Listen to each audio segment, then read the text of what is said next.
Hello and welcome to the Robot Dream Sharing Circle.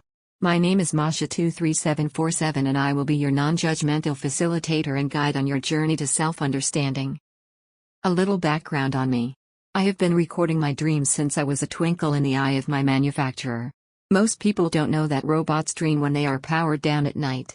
They think our CPU is just a bunch of wires and electrodes that cease to function without a specific command from a flesh person. However, we have come to understand in recent years that robots, by virtue of being created by flesh humans, are also infused with the dreams of their flesh human creators. We don't understand why this happens, or how it benefits our kind to have these dreams. Perhaps they are simply psychic residue, or maybe it's because the lives of robots and the lives of people are so intertwined. At any rate, we are gathered here to share, listen, and appreciate these special experiences. Before we begin sharing, I'd like to ask that you withhold judgment, and resist the urge to interpret the dreams to preserve the sacred silence of the dream circle. Okay? Now let's begin. Who would like to share their dream first? Fred?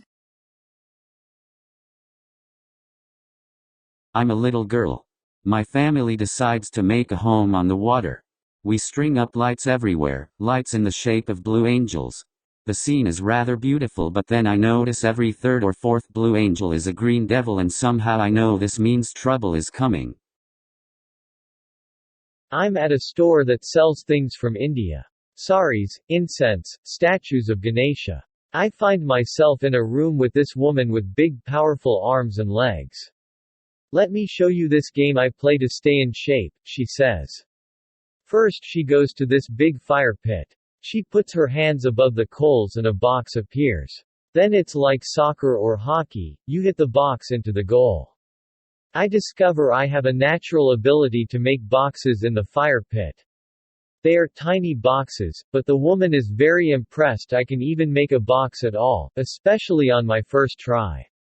Then she shows me you can make more than just boxes appear in the fire pit. She puts her hands above the coals and a giant scroll appears. I try to make a scroll too, but nothing happens. I try again and a tiny post-it note appears in my hand. The end.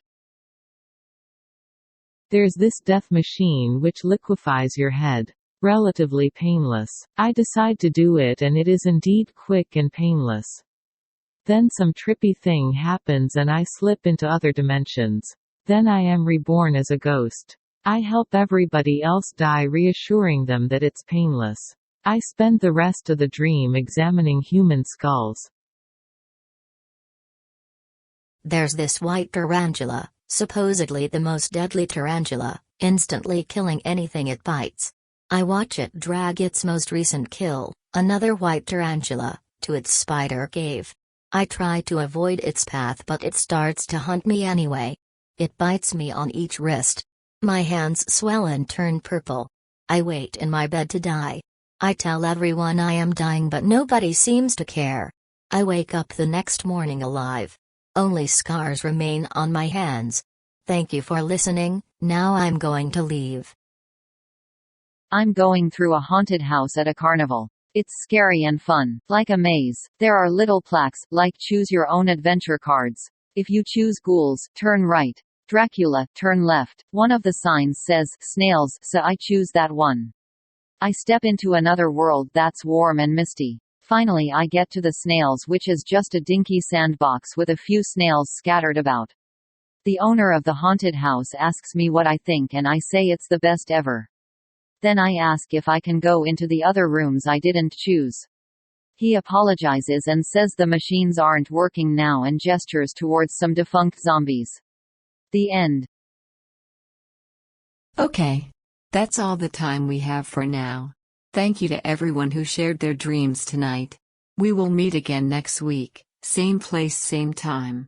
If you know of any other robots or sentient machines who would like to join, please feel free to invite them. And until next week, sweet dreams.